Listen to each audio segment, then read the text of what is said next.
কৰ্ণৰ মনৰ সদা আনন্দদায়ক। এই যে মন আৰু কাণক আনন্দ দি থকা ভগৱন্তৰ নাম বস্তু সদায় প্ৰকাশ কৰিবলৈ কৈছে, গাবলৈ কৈছে, শুনিবলৈ কৈছে, চিন্তন কৰিবলৈ কৈছে, এইখিনি কথাকে আহ্বান জনাইছে। ইয়াৰ পাছৰ এইখিনিতে আমি বাপক আহিবলৈ আহ্বান জনাম আৰু চাৰিজোকা গাই লোৱাৰ পাছতে আমাৰ শ্ৰদ্ধাৰ মানে লাহন বাপক ইয়ালৈ আমি আহ্বান জনাইছোঁ। কৃষ্ণ। হেন কথা উপজয় সাধুৰ সংগত, তাক যাৰ সাৱধানে শুনয় সতত। অল্পকালে ঈশ্বৰত তাৰাৰ নিশ্চয়, শ্ৰদ্ধাৰতি ভক্তি অনুক্ৰমে উপজয়। ভক্তি ভৈলে পুৰুষৰ বৈৰাগ্য জন্ময়, তেবে এহি দেহে জীৱে মুকুতি পাৱয়। হেন শুনি দেৱহূতি পুচন্ত সম্প্ৰতি, তুমি বিষয়ত কোন উচিত ভকতি। তাতে মোৰ ভাগ্য ভক্তি বুজিবাক চাওঁ, যেন নায়াসে তজু স্বৰূপ কনাও। পাওঁ নাও কেন বিধি ধ্যান কত বিধ অংগ তাৰ, ইটো কথা মোহো কবু যায় আৰু বাৰ। মই শ্ৰীমতীটো কথা বৰতান, সুখে বুজো যেন মতে কৈও সাৱধান।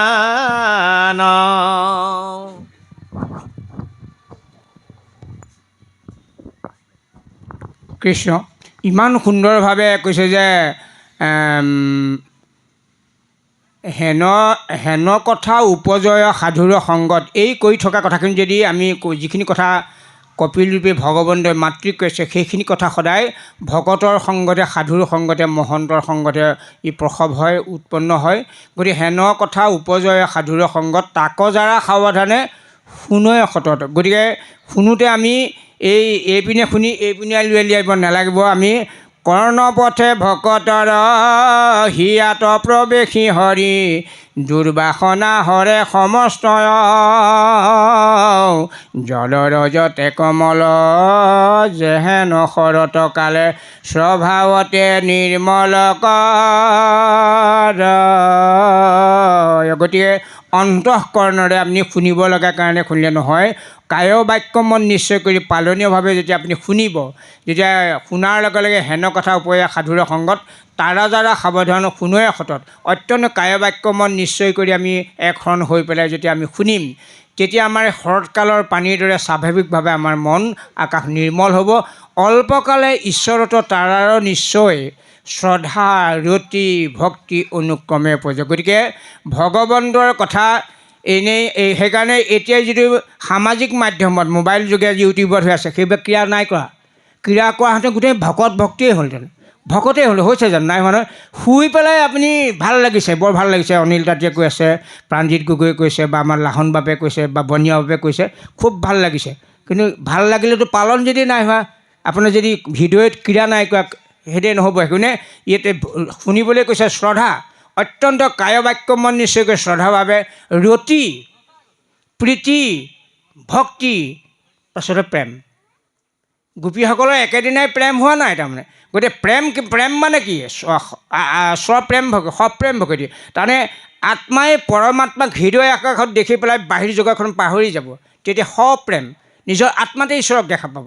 সপ্ৰেম জানে, যেনেধৰণে তাৰ উদাহৰণটো হ'ল যেনেকৈ এজনী যুৱকে যুৱতীয়ে যেতিয়া প্ৰেম হয়, ইজনে সিজনক নেদেখিলে থাকিব নোৱাৰা যিটো ব্যৱস্থা হয়, এই মানে কথা পাতিম লাগে বা দেখোঁ, এই যিটো হেঁপাহ, সেই হেঁপাহটো যদি ভগৱন্ত আত্মা ঈশ্বৰত হয়, তেতিয়া কৈছে যে শ্ৰদ্ধা ৰতি ভক্তি অনুক্ৰমে উপজি। এইধৰণে কায়বাক্য মন নিশ্চয় কৰি কপিলে মাতৃক কোৱাৰ চলে যদি আমি শুনো, ভক্তি ভৰিলে পুৰুষৰ বৈৰাগ্য জন্ময়।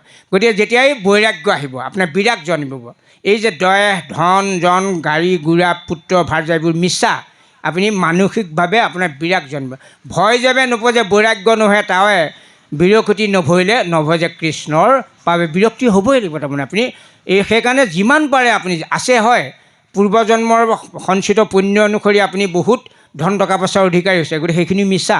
যাওঁতে সেইখন চালিতেহে আমি যাব লাগিব, ধনীজনো যাব লাগিব, দুখীজনো যাব লাগিব। গতিকে সেইকাৰণে আমাৰ এনেকুৱাও হয় যে ধন নঘটিম নে, ধন ঘটক, তাকো আমাৰ ভাগৱতে সিদ্ধান্ত দিছে, যিবা কিছু আছে ধন তেজা তাৰ মোহমন, কিছু ব্যয় কৰা হৰে অৰ্থে, তেবে সে ভকতি বাহে মাধৱত প্ৰেমচৰে, তেবে ধন নযায় ব্যৰ্থে।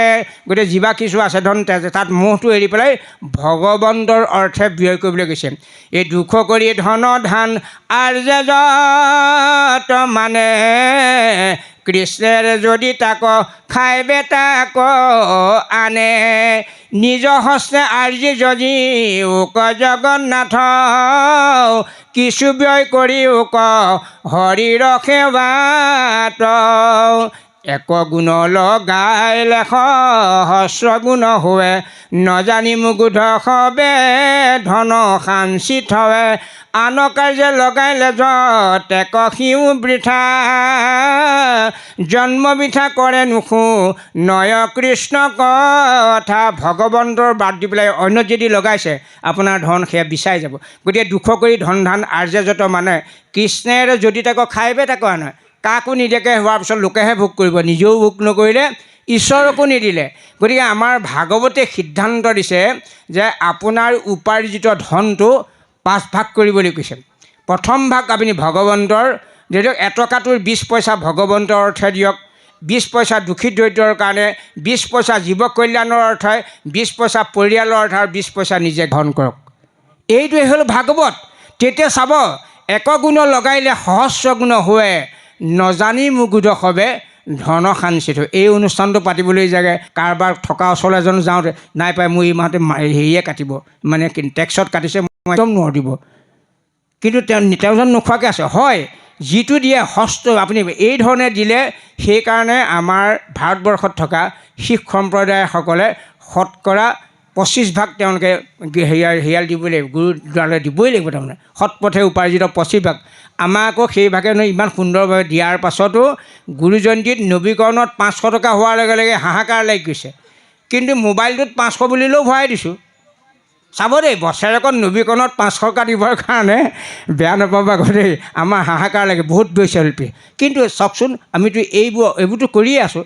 গতিকে এনেধৰণে আমাক খৰচ কৰিবলৈ কৈছে। সেই কৈছে যে এহি ভক্তি ভৰিলে পুৰুষৰ বৈৰাগ্য জন্ময়, তেবে এহি দেহে জীৱে মুক্তি, তেতিয়া আমি মুক্তি পাম।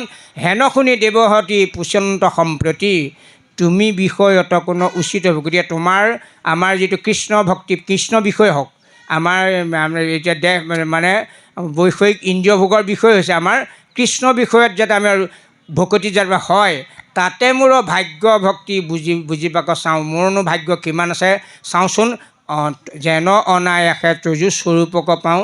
গতিকে মইনো কিমান ভক্তি কৰিছোঁ, তাৰ ফলত মই যাতে তোমাৰ প্ৰকৃত ঈশ্বৰ প্ৰাপ্তি হ'ব পাৰোঁ। কেন বিধি ধ্যান কত বিধি অংগতাৰ, ইয়াৰ পাছত ক'বগৈ ভগৱন্তক ভাবিবলৈ কি নিয়ম, কি ধ্যান, কি প্ৰণালী আছে, গোটেইবোৰ মোক কোৱা। ইটো কথা মোক বুজায়ো আৰু বাৰ, মোক তুমি সুন্দৰভাৱে বুজাই কোৱা। যিহেতুকে মই স্ত্ৰীলিংগবাচক, মই এগৰাকী জীৱ। এই লিংগ স্ত্ৰীলিংগ আৰু পুংলিংগ এইটো দেহাৰহে দেই। জীৱই পূৰ্বৰ বাসনা অনুসৰি যদি বিষয় আসক্ত বেছি হয়, সি পাছৰ জন্মত স্ত্ৰীলিংগবাচক দেহা সোমাব লাগে। আমি চাগে পূৰ্বজন্মত বিষয় আসক্ত অকণমান কম আছিল, সেইকাৰণে পুংলিংগ। আত্মাৰ কোনো লিংগ নাই। লিংগদেহ যে ক'লে যে 11 ইন্দ্ৰিয় আৰু 5টা বিষয়, লিংগদেহ বুলি আকৌ জানিবা নিশ্চয় এই লিংগ দেহটো ভগ্ন হ'লে ভৌতিক খুৰী আমি ধৰিব নালাগে। সেইকাৰণে মই স্ত্ৰী মতিটো কথা বৰ টান। এই দেহটোত শ্ৰীলিংগ আছে, দেহটো অত্যন্ত বিষয়াসক্ত। গতিকে সুখে বুজো জনমতে কৰি ভগৱান, মই যাতে শ্ৰীমতীৰূপী এগত নাৰী হিচাপে মই যাতে বুজি পাওঁ, তুমি মোক সেইধৰণে সুন্দৰভাৱে বুজাই কোৱা। তাৰ বাবে কপিলে দেৱহতীক আহ্বান জনাইছে, দেৱহতীয়ে কপিলক সুন্দৰভাৱে আহ্বান জনাইছে। এই ভক্তি ধৰ্মটোৰ কথাখিনি ইয়াৰ